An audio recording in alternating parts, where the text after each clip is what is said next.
Hai semuanya teman-teman, apa kabar? Sehat ya semuanya yang di sini? Sehat. Ya, Sehat. yang di rumah juga sehat ya. Ya, alhamdulillah. Ini bulan puasa kita bikin podcast ya, berusaha untuk mengisi waktu yang bermanfaat ya buat kita. Kenalin dulu nih teman-teman, kita itu dari namanya Sensibilitas Podcast. Jadi kepanjangannya adalah sensitivitas disabilitas. Nah, fokus kami itu untuk memupuk awareness ya. Awareness itu apa ya?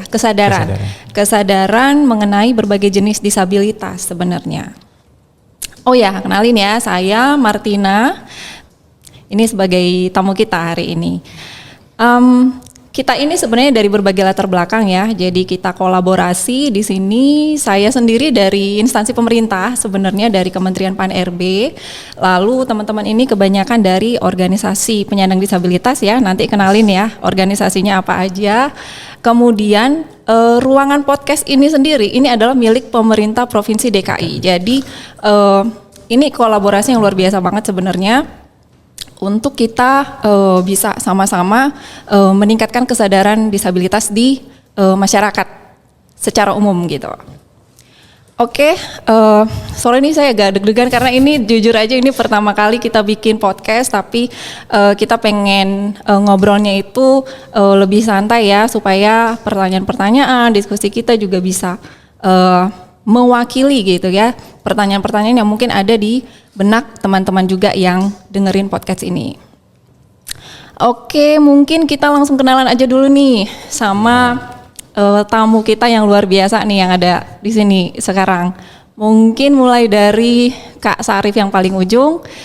Kita pengen tahu nih Kak Sarif itu kegiatannya apa saja, aktifnya di dalam bidang apa dan sebagainya. Iya. Silakan. Thank you Mbak Martina. Jadi saya Syarif, saya asalnya dari Makassar dan saat ini sebagai eksekutif nasional dari Formasi Disabilitas. Jadi Formasi Disabilitas itu adalah forum masyarakat pemantau untuk Indonesia Inklusif Disabilitas. Ini merupakan jaringan organisasi disabilitas yang ada di 30 provinsi di Indonesia yang concern pada isu pemantauan pemenuhan hak disabilitas di Indonesia. Jadi saat ini tuh kita lagi nyusun catatan tahunan pemenuhan hak disabilitas, dan itu mengambil 12 isu yang salah satunya adalah isu kesehatan. Mungkin itu sih dari saya, Mbak Martina. Oke, kayaknya lagi sibuk nih ya bikin catatan tahunan itu, kayaknya serius banget, keren-keren. Oke, thank you Kak Sarif. Sebelahnya Kak Sarif ini ada Daeng Malik, silakan Daeng Malik memperkenalkan diri. Tabe. Tabe itu sapaan. Permisi. Dari Oh, dari itu Makassar juga. khas Makassar. Saya Daeng Malik dari Makassar. Sekarang ini saya membantu Kakak Sarif juga di Makassar, di Perdik, Pergerakan Difabel Indonesia untuk Kesetaraan. Saya lebih khusus mengampu soal pustakabilitas dan penerbitan. Jadi pustakabilitas itu perpustakaan yang kami kelola, yang sedapat mungkin aksesibel buat teman-teman, baik untuk yang disabilitas maupun non-disabilitas, seperti itu.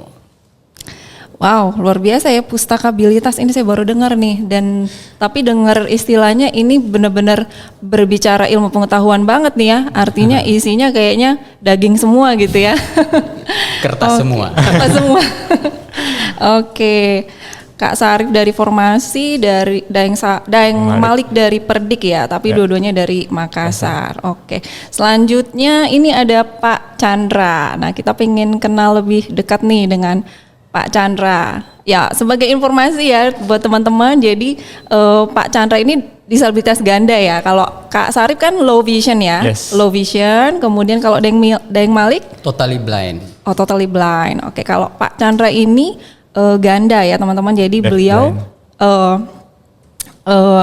blind, tapi juga kesulitan mendengar ya kalau tidak salah ya, kesulitan mendengar, tapi masih bisa sedikit mendengar. Nah, kita pengen dengar nih Pak Chandra, kegiatannya apa, kemudian dari mana ya, tadi kan Kak Sarif dari Formasi, kemudian Yang Malik dari Perdik, mungkin Pak Chandra juga dari organisasi penyandang disabilitas juga nih. Silakan Pak Chandra, kita mau dengar. Ya, selamat siang teman-teman semua. Siang. Ya. Perkenalkan saya Chandra dari Yayasan Pemberdayaan Tuli Buta Indonesia atau biasa disingkat Pelita Indonesia.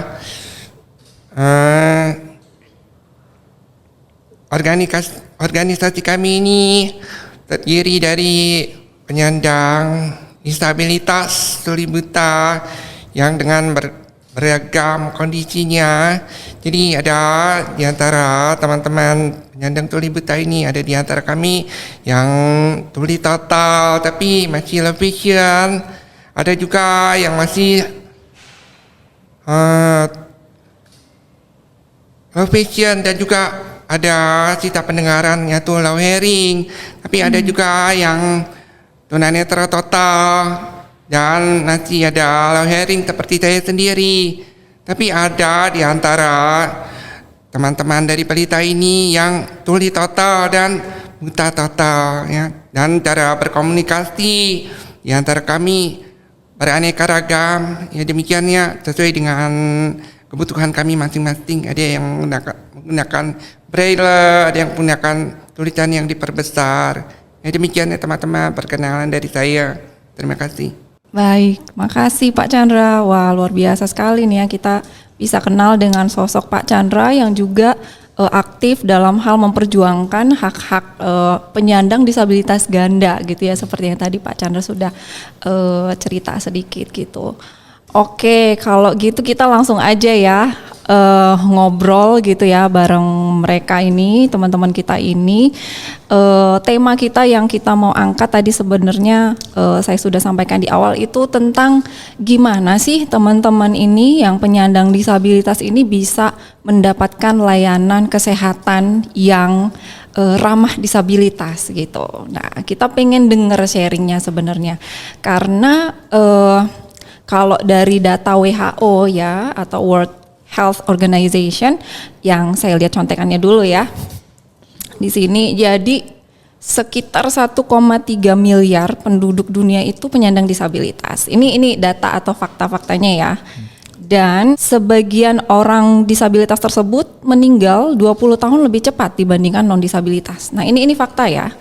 Kemudian orang dengan disabilitas ternyata memiliki risiko untuk mengembangkan kondisi kesehatan yang buruk gitu. Misalnya asma, diabetes, stroke, obesitas, depresi gitu, kesehatan mulut yang buruk dan sebagainya. Kemudian fakta berikutnya, akses fasilitas kesehatan lebih sulit 6 kali bagi orang disabilitas dibanding dengan non-disabilitas. Lalu orang dengan disabilitas juga mengalami kesulitan 15 kali lebih sulit gitu ya untuk mengakses transportasi ketimbang orang non-disabilitas. Nah, ini kebanyakan terjadi karena ketidakadilan dalam mengakses kesehatan tersebut. Jadi ada inequality gitu ya, ketidakadilan yang berasal dari pengalaman yang tidak adil seperti stigma, diskriminasi, kemiskinan, pengucilan dalam pendidikan dan pekerjaan, serta hambatan yang dihadapi dalam sistem kesehatan itu sendiri. Nah, ini yang mengantarkan kita pada diskusi ini tentang sistem kesehatan yang ada saat ini, tapi lebih fokusnya ke tadi, stigma gitu ya. Ke stigma ini berkaitan dengan bagaimana sih berinteraksi dan berkomunikasi dengan pasien disabilitas, khususnya bagi para penyedia layanan kesehatan gitu ya, yaitu seperti tenaga kesehatannya sendiri, tim dokter, medis gitu ya, ataupun yang non medis, misalnya mereka-mereka yang melakukan pelayanan di depan gitu ya, seperti frontliner, petugas security dan sebagainya. Nah, ini kan kita pingin tahu nih langsung dari teman-teman, ada nggak sih punya pengalaman mendapatkan pelayanan kesehatan itu mengalami kendala atau kesulitan gitu. Mungkin saya pengen tanya dulu nih, pernah sakit gak sih teman-teman? Ya pernah lah. Pernah Sering. kan? Sering. Wah, aduh yang sarung ini. Pernah. Jangan sering-sering. Nah, kita pengen tahu seberapa sering sih teman-teman memerlukan pelayanan kesehatan. Kemudian ketika mengakses pelayanan kesehatan, apakah teman-teman ini bisa selalu sendiri atau harus selalu ada pendampingnya atau mungkin keluarga gitu? Coba sharing dulu. Siapa duluan? Siapa nih? Ayo, Bang bebas Malik aja. boleh? Saya kalau mengakses layanan kesehatan ya, Iya. terakhir sebelum ke Jakarta hari Sabtu kemarin itu saya mengunjungi puskesmas karena ada bengkak di gusi, tapi untuk ke sana karena saya tahu dari informasi bahwa puskesmas yang akan saya datangi itu tidak begitu menyediakan aksesibilitas seperti guiding block dan sebagainya, makanya saya butuh personal assistant atau pendamping.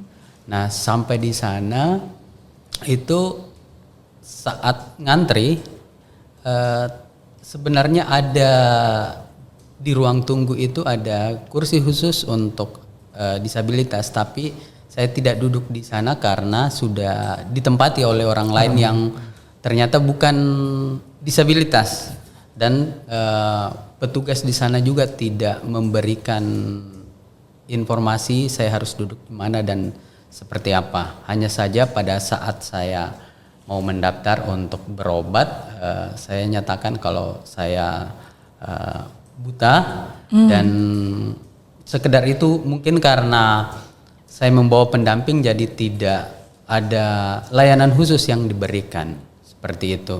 Sampai kemudian pada saat ketemu sama dokter, dokter bertanya dengan bahasa-bahasa layaknya berbahasa kepada orang non disabilitas, yang mana beberapa kali arahan-arahan itu tidak saya pahami karena menggunakan kata ini itu di situ di sini, dan saya tidak paham saya mesti geser kemana ini. Itu berarti pada saat sudah memberikan tindakan. Iya. Oke. Seperti ini itu. dokter gigi ya berarti? Maksudnya Iya. poli gigi. Poli gigi, betul. Seperti itu. Jadi padahal saya sudah menginformasikan di awal kalau saya tidak melihat, Iya. tapi pada saat mau melakukan tindakan itu mungkin karena dokternya tidak punya perspektif disabilitas atau seperti apa, padahal kan mestinya setiap layanan publik itu sudah punya apa ya, pemahaman awal, pemahaman dasar soal perspektif disabilitas itu. Seperti itu, Mbak. Pengen tahu lebih lagi nih, waktu ke poli gigi itu dokternya atau perawatnya atau petugasnya ini berbicara langsung dengan Daeng Malik atau dengan yang mendampingi Daeng Malik? Dengan saya.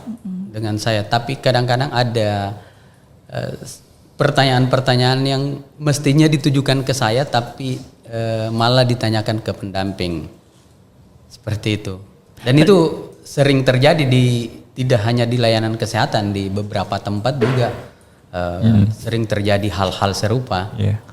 Iya, jadi dirasa memang seperti masih ada kecanggungan mungkin ya dari petugasnya sendiri atau dari tenaga kesehatannya sendiri, sehingga mungkin mereka juga tidak begitu memahami mungkinnya bagaimana berkomunikasi atau berinteraksi dengan teman-teman disabilitas netra seperti itu ya.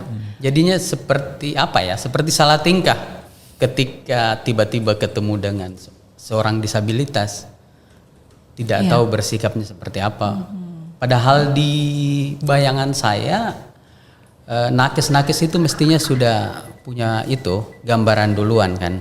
Betul, ya. Kita juga berpikir seperti itu ya. Artinya harusnya sih pada saat mendapatkan mungkin pendidikan kesehatan gitu ya, itu juga sudah diperkenalkan dari awal gitu ya, terkait dengan bagaimana menangani gitu ya pasien-pasien apabila mereka memiliki disabilitas gitu ya. Karena kan dokter itu kan ataupun ya petugas kesehatan ya, itu kan sangat-sangat general ya, artinya semua orang membutuhkan pelayanan kesehatan gitu.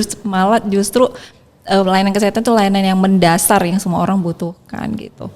Oke, kalau Daeng Sarif Tadi yang sering ke rumah sakit katanya sering sakit. Banyak nih enggak sih, pengalamannya. beberapa kali dan sebenarnya hampir sama dengan apa yang tadi diceritakan Deng Malik. Saya juga meskipun saya masih low vision ya, masih low vision tapi tidak pernah mengakses layanan kesehatan itu secara mandiri. Maksudnya berangkat ke sananya sendiri. Pasti saya harus ditemani oleh baik itu dari kalangan keluarga ataupun teman lain ya yang saya percayai bisa menemani saya, mendampingi saya saat berkunjung ke fasilitas kesehatan, karena memang banyak hal yang masih tidak aksesibel ya ketika misalnya seorang disabilitas harus ke sana sendiri. Seperti misalnya kita tidak tahu misalnya tempat ketika ke rumah sakit mau kemana dulu untuk melapor, terus untuk memeriksa, ya itu kan kita terus terang saya sendiri tidak mengetahui tempat dan lokasinya itu di mana. Jadi kebanyakan ketika harus berkunjung ke puskesmas untuk memeriksakan kesehatan itu kebanyakan ditemani oleh keluarga.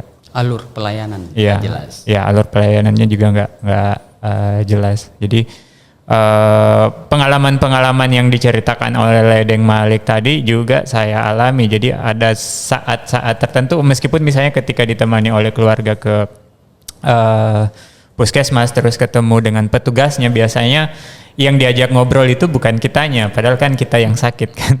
Yang diajak ngobrol malah yang nemenin ya. pendampingnya ya. Biasanya kalau saya kebetulan saya sudah cukup paham lah soal seperti itu, sudah sering, jadi biasanya langsung saya kasih tahu saja, ngobrolnya nanti sama saya aja karena yang merasakan ini tuh saya, jadi seperti itu. Ya, jadi memang akhirnya jadi sering meminta pertolongan gitu ya untuk ditemanin oleh keluarga ataupun teman ya, karena dirasa akan menghadapi hal-hal itu tadi ya, kesulitan untuk melihat apa ya, tempat-tempatnya gitu ya, nanti nggak ada yang ngarahin gitu, nggak ada yang menunjukkan alur pelayanannya seperti apa gitu, akhirnya jadi tanda kutip agak tergantung gitu ya, padahal kan sebenarnya kita pengen bisa sendiri ya, pengen mandiri juga, dan sebenarnya bisa kalau misalnya difasilitasi dan diberikan akomodasi yang layak seperti itu ya. Baik, kita pengen dengar juga nih dari Pak Chandra nih pengalaman. Pernah juga kan ya Pak Chandra mendapatkan layanan kesehatan gitu ya, entah itu ketemu dokter di klinik atau mungkin tadi ke rumah sakit gigi atau mungkin sekedar medical check up gitu kan. Mungkin ada pengalaman Pak Chandra bagaimana? Saya bekerja sebagai pemijat itu ya. Jadi karena pekerjaan saya sebagai pemijat ini, jadi banyak juga kenalan-kenalan pasien-pasien saya. Di antaranya juga ada dokter-dokter gitu ya, seperti dokter umum, dokter gigi. Jadi saya membangun relasi dengan para pasien saya ini, para langganan pijat ini ya, termasuk dengan dokter-dokter ini. Jadi kadang-kadang dokter juga pengen jadi pasien katanya, pengen jadi pasien pijat gitu. Capek juga ya. Jadi tapi kan lumayan kalau lagi ada masalah gigi, misalnya sakit gigi, ya tinggal pergi ke tempat dokter. Jadi saya sangat menyadari keterbatasan saya sebagai penyandang tuli buta gitu ya. Walaupun masih low hearing, tapi kalau di tempat ramai-ramai gitu susah gitu dengarnya. Jadi saya biasanya telepon kirim WhatsApp ke Mbak yang ada di klinik itu counter.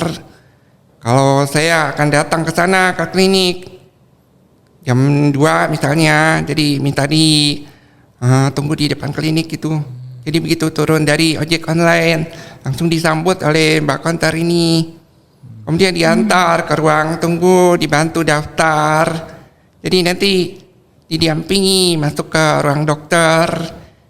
Karena dokter gigi tersebut sudah kenal sama saya, jadi dokter tahu ya cara berkomunikasi dengan saya, misalnya dengan menulis di telapak tangan gitu, menulis di telapak tangan, tanya ada keluhan apa, Jadi saya bicara langsung gitu.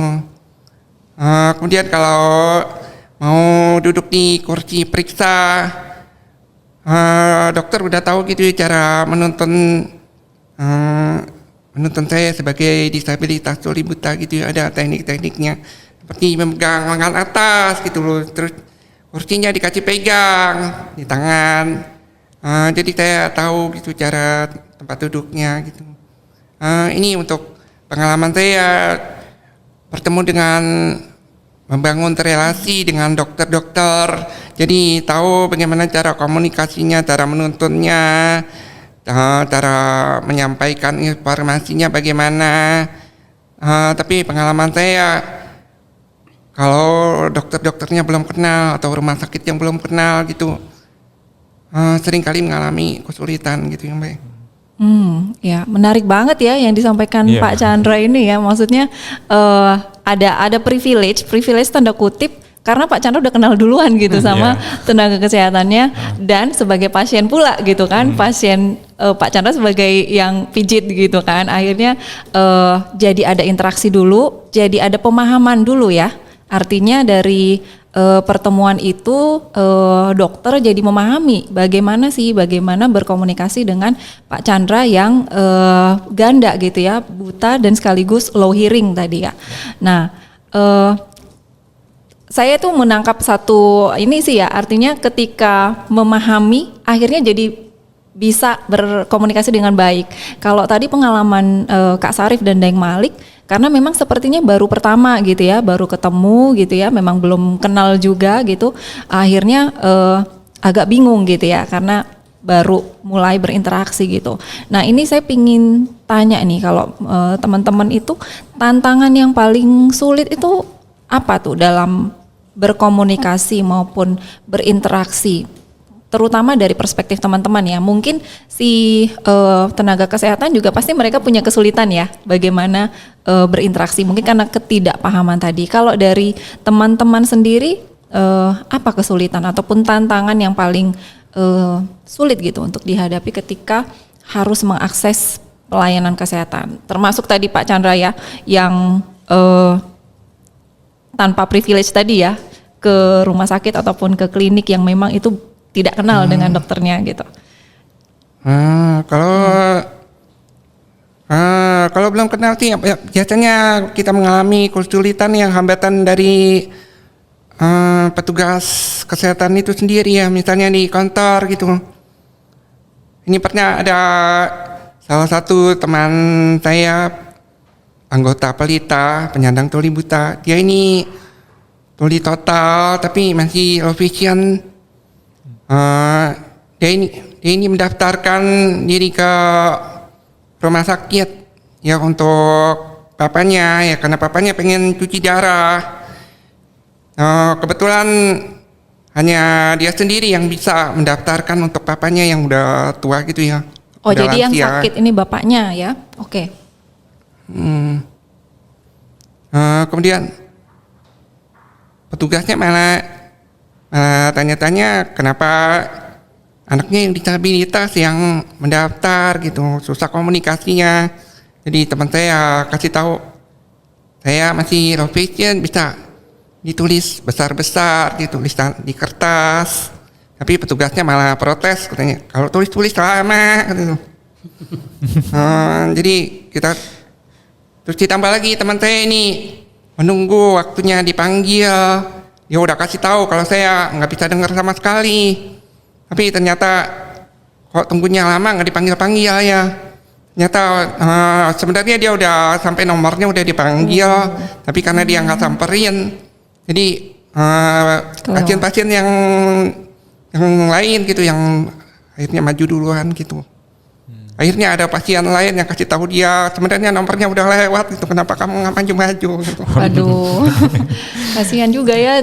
Jadi harus menunggu, padahal harusnya udah duluan gitu ya. Hanya karena tidak diberitahu gitu. Padahal sebenarnya sudah tahu bahwa anaknya ini yang sedang membawa ayahnya ini memang low vision dan tuli gitu ya. Nah ini hal-hal yang memang kita masih banyak PR gitu ya untuk bisa meningkatkan kesadaran disabilitas khususnya untuk penyedia layanan kesehatan gitu. Iya sih, untuk hal-hal seperti ini yang kita ingin angkat sebenarnya ya di dalam diskusi ini gitu. Terima kasih Pak Chandra sudah sharing hal tersebut. Meskipun sebenarnya yang sakit itu orang tuanya gitu ya, bukan yang bersangkutan. Justru anaknya ini ingin membantu gitu ya, ingin membantu orang tuanya yang memang mungkin sudah lanjut usia juga ya, sudah lanjut usia sehingga dia yang perlu untuk menemani. Tapi karena petugas kesehatan yang tidak begitu sensitif disabilitas tadi, akhirnya jadi tidak begitu membantu gitu ya, bahkan malah jadi protes ya. Nah ini mungkin perlu kita benahi sama-sama gitu ya ke depannya. Pengalaman seperti itu sebenarnya juga banyak dihadapi oleh teman-teman disabilitas yang lain. Ketika misalnya ada orang tua disabilitas, kemudian dia membawa anaknya ke layanan kesehatan, kejadian-kejadian seperti itu pasti akan sering terjadi. Kalau dari pengalamanku sendiri, ada dua macam sih yang mau saya cerita. Ketika misalnya fasilitas kesehatan itu sudah pernah saya datangi sebelumnya dan sudah tahu ruangan-ruangannya, mungkin itu akan jauh lebih mudah ya.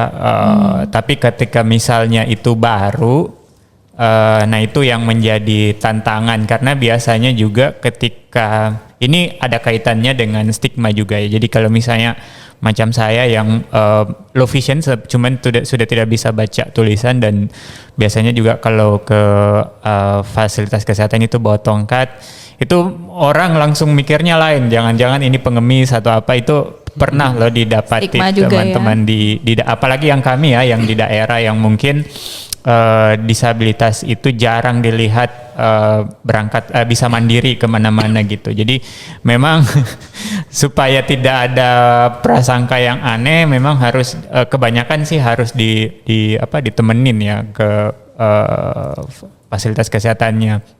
Pun juga kita tidak bisa, karena kita tidak bisa ngelihat, kita tidak tahu membedakan ini dokternya yang mana, petugasnya yang mana. Jangan sampai kita nanya sesama pasien ya. Jadi itu menjadi tantangan tersendiri. Kalau dari nomor antrian sendiri sebenarnya kalau saya karena masih bisa dengar biasanya tahu. Jadi nggak ada kendala di situ. Hal yang lain juga ketika sudah harus membaca sudah dapat resep obat misalnya. Dan ketika misalnya harus menebusnya itu kan disampaikannya dalam bentuk tulisan kan ya. Jadi bagi kita yang nggak bisa baca tulisan awas ya, yang ini juga nggak harus butuh bantuan orang lain untuk mengakses itu. Jadi itu sejumlah kesulitan yang selama ini dihadapi oleh saya sendiri ketika akan mengakses fasilitas kesehatan. Cuman tahun kemarin waktu saya sempat COVID ya, dan waktu itu isoman di rumah, saya mencoba melakukan konsultasi dengan beberapa platform ya, waktu itu yang online ya sifatnya. Ternyata itu lebih memudahkan juga ya, karena kita bisa langsung konsultasi dengan dokternya dengan menggunakan platform itu, kemudian resep obatnya diberikan dalam bentuk file PDF waktu itu, dan saya yang seorang low vision yang menggunakan pembaca layar itu bisa langsung mengakses di handphone saya dan langsung juga bisa memesannya dengan dengan aplikasi itu ya, karena langsung tersambung dengan penyedia obat. Nah itu pengalaman pertama, dan ketika misalnya kita bisa konsultasi tanpa bertemu langsung dengan petugas, dengan dokternya, ternyata itu bisa lebih aksesibel ya buat kita. Cuman mungkin tidak selamanya kita bisa melakukan konsultasi kesehatan seperti itu. Mungkin ada situasi-situasi tertentu memang yang mengharuskan kita untuk datang ke rumah sakit. Itu menjadi tantangan tersendiri. Iya, karena kan banyak juga ya tindakan-tindakan medis yang harus langsung ya. Namanya juga fisik gitu ya. Kalau misalnya secara daring mungkin lebih banyak konsultasi aja gitu ya. Tapi tadi apa yang disampaikan Kak Sarif, saya nangkep teknologi ternyata membantu sekali ya. Dengan adanya screen reader gitu ya, itu sangat membantu teman-teman yang disabilitas netra ya. Tapi mungkin akan menjadi tantangan juga buat teman-teman yang belum bisa akses gadget ya. Yes, Buat teman-teman yang ya memang mungkin tidak bisa mengoperasikan atau bahkan tidak memiliki gitu ya. Perangkat untuk bisa mengakses teknologi tadi. Nah, ini juga bisa menjadi PR kita juga nih ya, bagaimana memberikan informasi yang bisa aksesibel, entah itu pakai braille mungkin ya. Seperti Pak Chandra ini kan pakai braille ya. Iya, braille display. Ya. Braille display. Deng Malik, ada yang mau di-share mungkin tentang tantangan tadi yang paling sulit dihadapi? Ini jadi evaluasi sekaligus catatan penting ya ketika mengakses fasilitas kesehatan, karena beberapa kali di Makassar itu kita berkesempatan untuk memberikan pemahaman kepada nakes tentang pola dan etika berinteraksi dengan disabilitas. Tapi ketika kegiatan-kegiatan seperti itu yang datang atau yang dihadirkan oleh instansi ataupun misalnya rumah sakit atau puskesmas hanya beberapa orang saja, kemudian tidak ada sharing knowledge.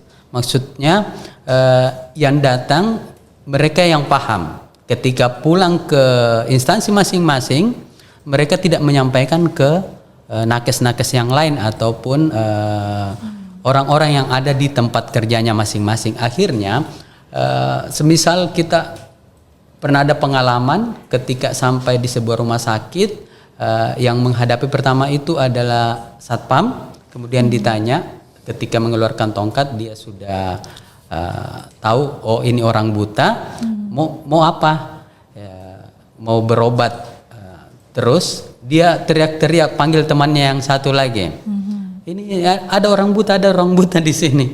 Akhirnya sampai ada beberapa orang, ada mungkin suster yang datang, perawat, mereka bingung ini menanganinya kayak bagaimana, padahal kan mestinya hanya sekadar mengarahkan, saya mau ke poli ini, mereka bisa menuntun, lalu alur-alur pelayanannya bisa dijelaskan. Tapi kan di beberapa fasilitas kesehatan sekarang itu saya tidak begitu pasti kalau di Jakarta, tapi kalau di daerah saya itu belum ada petunjuk-petunjuk yang jelas. Misalnya ketika kita sampai, jadi ada semacam SOP, misalnya kita akan diarahkan kemana, setelah ini akan kemana, kemudian orang-orang yang ada di fasilitas kesehatan tersebut juga sudah tahu cara memandunya seperti apa. Jadi saat kita menyampaikan kita mau berobat ini, bukannya dibantu, malah mereka kagok sendiri karena kebingungan, tidak tahu mesti ngapain. Itu yang paling ini. Jadi catatan pentingnya mestinya juga misalnya pemerintah, Dinkes atau Kemenkes dalam hal ini itu sesering mungkin membuat pelatihan bagaimana pola dan etika berinteraksi dengan disabilitas. Jadi ketika menghadapi pasien disabilitas mereka sudah paham bagaimana menghadapinya, seperti itu. Kalau menurut Kak Sarif dan Deng Malik yang mungkin sering juga gitu ya melakukan advokasi, kalau sejauh ini belum begitu banyak gitu ya program-program yang dilakukan untuk meningkatkan kesadaran disabilitas ini ya, seperti yang tadi Deng Malik sampaikan. Hal-hal itu kayak pelatihan-pelatihan itu memang masih jarang sekali ya dilakukan ya, khususnya oleh entah itu instansi pemerintah ataupun penyedia-penyedia layanan publik lah gitu. Kalau pelatihan-pelatihan serupa itu kalau dari instansi atau pemerintah itu jarang, sangat jarang. Bahkan beberapa kali kita menawarkan itu, katanya iya nanti akan dianggarkan, akan direncanakan, seperti itu. Justru kami dari lembaga ataupun komunitas disabilitas itu yang harus proaktif. Namun seproaktif apapun kami, tapi kalau tidak gayung bersambut ya akan sulit juga, karena beberapa kali kita menawarkan untuk melakukan pelatihan-pelatihan seperti itu, tapi tidak direspon dengan baik seperti itu. Padahal sebenarnya ini justru harusnya dibuka, sudah menjadi peluang gitu ya, Ya. sudah Betul, membuka memberi diri gitu ya untuk berkolaborasi kan, karena kan sebenarnya pemerintah kan perspektifnya perspektif pemerintah gitu ya, dan mungkin kebanyakan non disabilitas gitu kan, Betul. sementara yang ingin kita tingkatkan adalah pemahaman tentang berinteraksi dan berkomunikasi tadi, bagaimana itu bisa dilakukan kalau kita tidak melibatkan teman-teman disabilitasnya itu sendiri gitu kan. Artinya harusnya pemerintah lebih banyak berkolaborasi gitu ya, melibatkan atau ya bersama-sama sebenarnya ya untuk ya entah itu pelatihan ataupun melakukan program-program yang sifatnya meningkatkan kesadaran tadi ya. Kalau Pak Chandra pernah nggak dari Pelita misalnya kerjasama dengan pemerintah atau dengan instansi-instansi terkait lah gitu yang menyediakan layanan publik untuk bisa meningkatkan kesadaran disabilitas atau setidaknya memberikan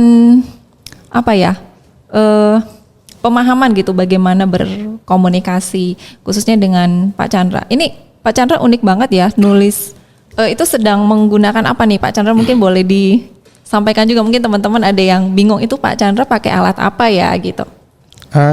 Saat ini kami sedang mengadakan pendekatan ya dengan tenaga kesehatan. Kita juga baru mengadakan audiensi ya beberapa minggu yang lalu dengan Kementerian Kesehatan. Jadi kita menyampaikan dari Pelita, jadi alangkah baiknya kalau di klinik, di puskesmas, di rumah sakit itu bisa diadakan pelatihan bagaimana berkomunikasi dan berinteraksi dengan penyandang disabilitas khususnya yang tuli buta ya dari Pelita. Dan kami juga bersedia untuk memberikan pelatihan bersama dengan petugas-petugas tenaga kesehatan gitu secara berkala, ya mungkin bisa diadakan sebulan sekali atau 2 bulan sekali. Jadi mungkin ada petugas-petugas yang baru gitu ya, jadi mereka kan bisa ikut pelatihan lagi, belajar lagi ya, ketemu dengan disabilitas gimana caranya. Ya mungkin juga ada petugas-petugas yang udah senior kan bisa belajar lagi, latihan lagi, perdalam lagi. Jadi tahu bagaimana cara menuntunnya. Kalau cara menuntun disabilitas tuli buta mungkin mirip dengan menuntun tunanetra gitu ya. Mungkin juga terus ada kasih tahu bagaimana kalau duduk di kursi periksa atau di tempat tidur periksa. Mungkin nanti dokter juga ada informasi yang mau ditanyakan. Ada hal yang kadang-kadang membuat mereka suka salah paham gitu ya. Kita menyampaikan kalau penyandang tuli buta itu biasanya berkomunikasi, misalnya ditulis di telapak tangan. Lalu mereka jadi salah paham, dikirain semuanya mesti ditulis. Padahal bisa juga menggunakan gerakan-gerakan bahasa isyarat gitu ya, bahasa sentuh. Misalnya dokter bisa tepukan yang sakit sebelah mana gitu, pipi kiri gitu, atau rahang sebelah kanan gitu yang kita bisa mengerti gitu ya. Misalnya dokter kasih tahu silakan berdiri gitu, diangkat tangannya. Jadi nggak mesti semuanya ditulis di tangan gitu ya. Jadi kalau dengan bertemu, dengan mengadakan pelatihan secara berkala gitu, akhirnya mereka tenaga kesehatan jadi mengerti cara berkomunikasi dan bertukar informasi. Jadi kita jadi tahu, benar-benar tahu saya sakit apa sih dokter, jawabannya seperti ini. Demikian. Oh, jadi ada kode-kodenya juga ya untuk berinteraksi dengan ya seperti Pak Chandra kan memang sangat mengandalkan sentuhan jadinya ya, karena memang sentuhan gerakan-gerakan fisik gitu ya, itu yang mungkin lebih bisa dipahami gitu, lebih masuk gitu. Tapi kan buat kita yang non disabilitas mungkin perlu belajar gitu, perlu bisa memahami. Ini tadi kita masih penasaran nih yang dipakai Pak Chandra untuk berkomunikasi ini namanya apa? Soalnya teman-teman pasti penasaran itu namanya apa. Mungkin Grace bisa bantu jelasin. Ini kayak, Atau Pak Chandra boleh? Braille display ya Mbak ya. Oh, Braille display. Cara kerjanya gimana Pak? Jadi ini saya didampingi Grace, jadi Grace bisa mengetik pakai laptop, Oke. lalu timbul tulisan Braille di alat ini. Terkoneksi. Sebaliknya saya bisa mengetik di alat ini, nanti tulisan awas timbul di laptopnya Grace. Gitu. Jadi bisa Oke, timbal balik. bisa timbal balik ya. Canggih. Dan ini terhubung dengan Bluetooth ya? Iya, Ada yang oke. Bluetooth. Berarti terhubung dengan Bluetooth. Artinya memang teknologi sekarang sudah sangat membantu ya, sudah sangat membantu sehingga kita diskusi dari tadi itu Pak Chandra bisa mengikuti gitu dengan cara membaca Braille. Nah, ini kita perlu juga nih kayaknya belajar Braille ya. Kak Sarif sama Deng Malik bisa Braille? Aku bisa. Bisa. Deng Malik? Saya hanya menghafal beberapa huruf. Oh, masih belajar berarti? Baru belajar. Baru belajar. Mungkin sulit juga ya kalau saya perhatikan, aduh gimana caranya ya. Tapi luar biasa memang ya kita diciptakan tubuh ini luar biasa gitu ya. Kita bisa membangun komunikasi dengan bukan hanya dengan berbicara gitu, tapi dengan berbagai hal, dengan sentuhan dan sebagainya gitu. Iya. Oke, terakhir nih, beberapa yang terakhir lah, nggak terakhir banget. Kan sebenarnya undang-undang penyandang disabilitas itu sudah ada ya. Jadi istilahnya kayak aturannya itu kayaknya sudah banyak ya, sudah cukup lengkap. Mungkin Kak Sarif atau Deng Malik yang lebih banyak bergerak di dunia advokasi dan sebagainya ini mungkin punya pandangan gitu. Kira-kira seperti apa sih implementasi dari aturan-aturan yang sudah ada itu khususnya gitu ya untuk mendorong pelayanan kesehatan yang lebih ramah disabilitas?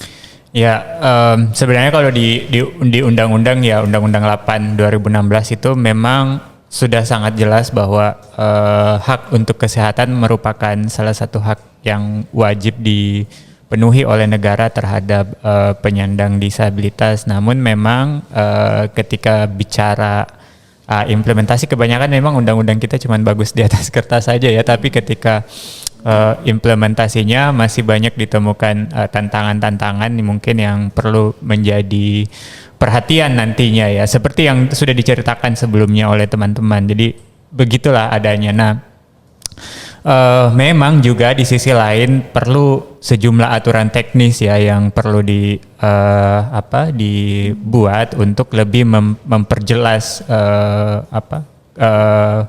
petunjuk untuk memberikan layanan kesehatan yang inklusif untuk disabilitas itu seperti apa. Karena kan kalau mengacunya pada Undang-Undang 8 2016 mungkin itu masih sifatnya masih terlalu umum, tetapi masih perlu lagi dituangkan ke dalam aturan yang lebih teknis lagi yang ada di bawahnya. Dan saat ini sebenarnya sedang berproses RUU Kesehatan ya yang diinisiasi oleh DPR RI dan juga Kementerian Kesehatan yang beberapa waktu belakangan ini juga dikritik oleh organisasi masyarakat sipil termasuk organisasi disabilitas karena undang-undang draft RUU itu ternyata masih belum berperspektif disabilitas.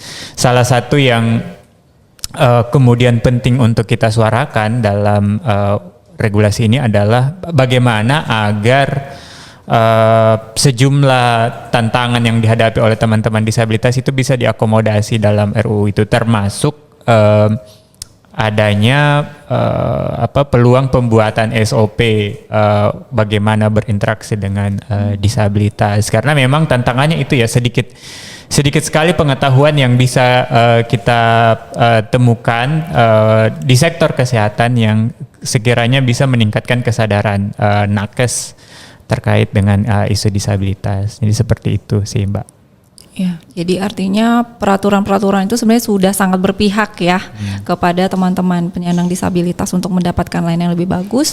Cuman memang masih ada PR selanjutnya gitu ya, seperti pedoman-pedoman, panduan-panduan itu masih sangat diperlukan ya, apalagi kalau terkait dengan layanan kesehatan itu banyak hal teknis ya di sana, artinya memang perlu ke standar gitu ya, bagaimana cara berinteraksi dan sebagainya, Iya. SOP-nya itu ya. Kita juga sebenarnya mendorong ada banyak peluang sebenarnya untuk membenahi itu. Salah satunya mungkin ketika kita mendorong kurikulum bagi sekolah tinggi, sekolah yang di bidang kesehatan ya, ataupun universitas yang punya jurusan yang berkaitan dengan kesehatan masyarakat. Sebenarnya di setiap sektor ini sangat penting dimasukkan di dalam materi perkuliahan atau pembelajaran itu terkait dengan perspektif disabilitas, karena segala sektor pelayanan publik itu pasti akan bersentuhan dengan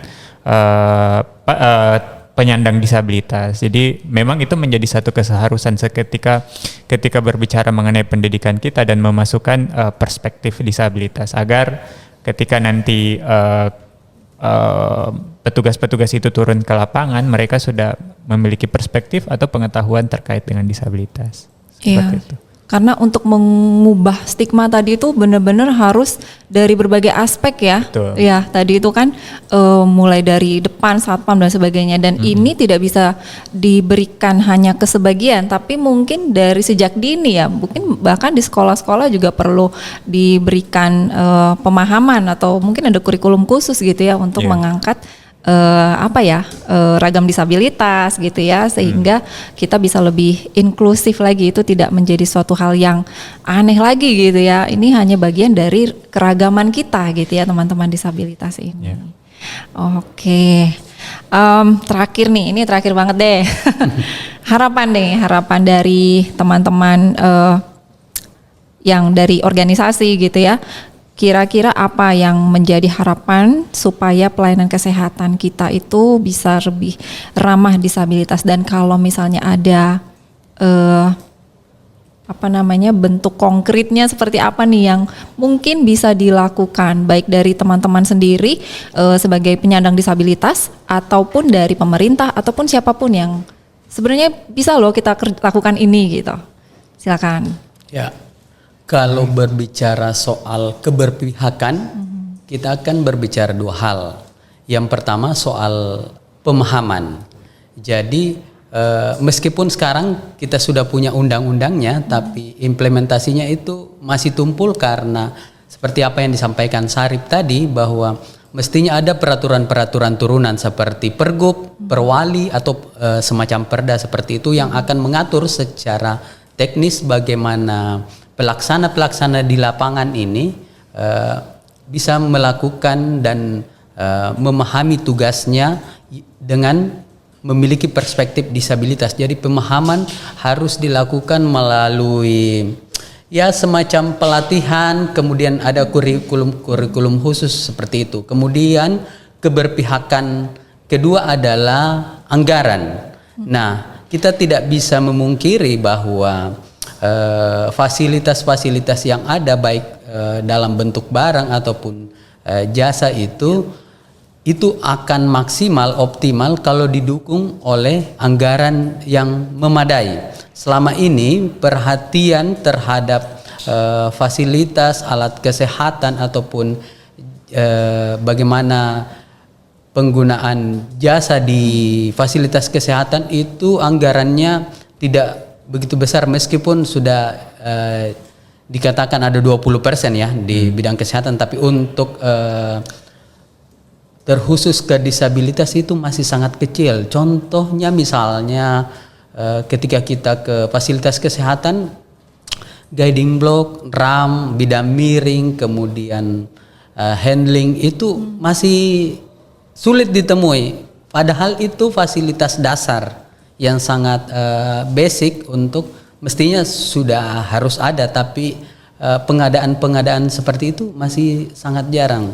Jadi yang patut kita advokasi sama-sama bagaimana layanan-layanan dasar di semua fasilitas publik itu sudah tersedia, supaya stigma ataupun kesulitan-kesulitan serta hambatan yang dihadapi oleh teman-teman disabilitas itu sedapat mungkin sudah bisa diminimalisir kalau fasilitasnya itu sudah terpenuhi, seperti itu. Dan jangan lupa harus melibatkan ya. Iya. Jangan sampai membangun itu semuanya yang tadi fasilitas itu dengan perspektif non disabilitas. Betul. Ya. Karena bisa jadi nanti dibongkar lagi karena ternyata nggak bisa dipakai, malah Itu banyak pemborosan. kasus, banyak kasus seperti banyak. itu.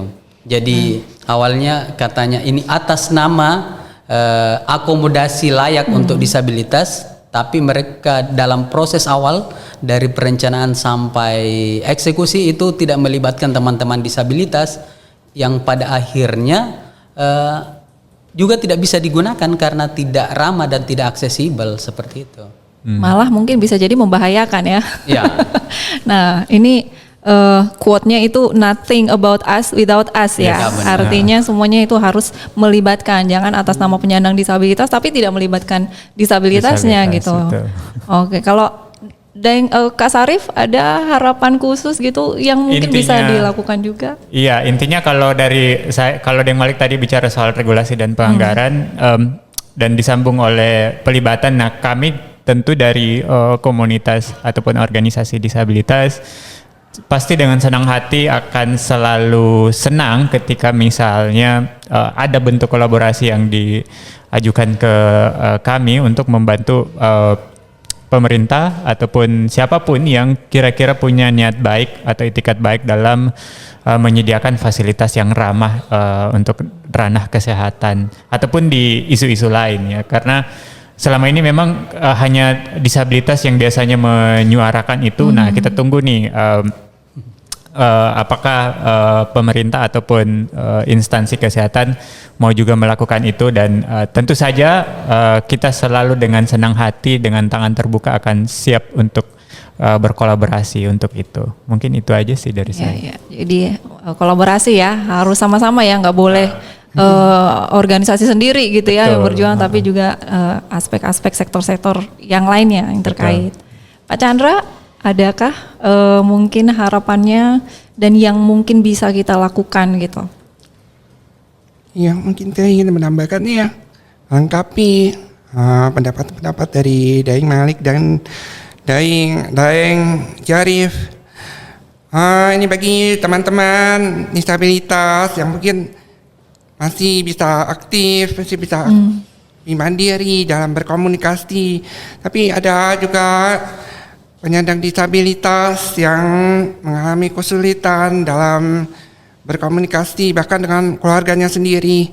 Seperti yang saya sampaikan tadi, ada salah satu anggota dari Pelita yang disabilitas tuli total dan buta total. Jadi untuk disabilitas ganda seperti ini sangat sulit sekali berkomunikasi bahkan dengan keluarganya sendiri. Kadang-kadang susah menyampaikan keluhan kesehatannya gitu. Jadi saya mengharapkan kalau petugas-petugas dari puskesmas misalnya, kalau ada kunjungan pasien disabilitas ganda seperti tuli buta misalnya, itu bisa dicatat itu ya di mana tinggalnya misalnya. Jadi kalau untuk disabilitas yang mengalami kesulitan berkomunikasi seperti ini, mungkin petugas-petugas puskesmas atau klinik itu bisa mengadakan kunjungan secara berkala gitu. Mereka datang ke rumah, jadi bisa tanya langsung kepada yang bersangkutan, sehat nggak, gitu, ada keluhan sakit apa enggak. Kadang-kadang kalau mereka ditanya sama, kalau keluarganya nggak tanya, sekalipun mereka nggak akan ngomong kalau saya kurang sehat gitu. Tapi kalau ada petugas puskesmas, petugas kesehatan yang bisa begitu peduli, tanya kamu sehat nggak, pasti dia akan menjawab dan bisa curhat gitu ya, kalau saya kurang sehat, kalau saya sakit dan demikian. Jadi betapa kami sangat membutuhkan layanan kesehatan yang sensitivitas dan disabilitas, inklusif dan ramah disabilitas, penuh dengan kepedulian. Terima kasih. Iya, harus punya kepedulian itu ya. Tadi Pak Chandra menyebutkan support keluarga. Ini balik lagi, ini berbicara stigma juga ya, karena kadang-kadang keluarga sendiri yang tidak bisa menerima gitu ya, atau mungkin tidak ya itu tidak bisa menerima kondisi disabilitas anggota keluarganya sehingga menganggap oh tidak bisa keluar, tidak perlu berinteraksi dengan orang lain gitu ya, tidak bisa berkarya dan sebagainya. Akhirnya kita juga tidak tahu kalau ada anggota keluarga yang disabilitas gitu, padahal mungkin bisa berkarya juga gitu. Dan puskesmas tadi sesederhana itu ya sebenarnya tadi ya idenya Pak Chandra, ya tinggal mendata gitu ya, mendata kemudian mungkin nggak banyak juga gitu ya, kemudian melakukan penjadwalan untuk kunjungan berkala gitu ya, setidaknya untuk melihat sehat nggak, apa yang dialami gitu, ada keluhan dan sebagainya. Itu bagus sekali sih, sederhana tapi sebenarnya itu sangat membantu ya untuk teman-teman yang tadi ya yang benar-benar kesulitan seperti yang Pak Chandra sampaikan tadi. Wow, insightful sekali ya dan membuka mata sekali ya buat kita di podcast perdana kita ini. Saya sendiri banyak sekali dapat informasi baru nih dari teman-teman narasumber kita ini yang keren banget ya untuk memupuk kesadaran tentang disabilitas gitu ya lebih jauh lagi. Oke teman-teman, mudah-mudahan podcast ini bermanfaat dan kita akan terus gitu ya untuk menggaungkan kesadaran disabilitas ini, mungkin bukan hanya di sektor layanan kesehatan tapi di berbagai sektor lainnya nanti. Oke, sampai ketemu lagi teman-teman. Disabilitas sehat, disabilitas berdaya. Salam inklusi semuanya. Salam. Terima kasih banyak. Terima kasih. Ya, sampai jumpa.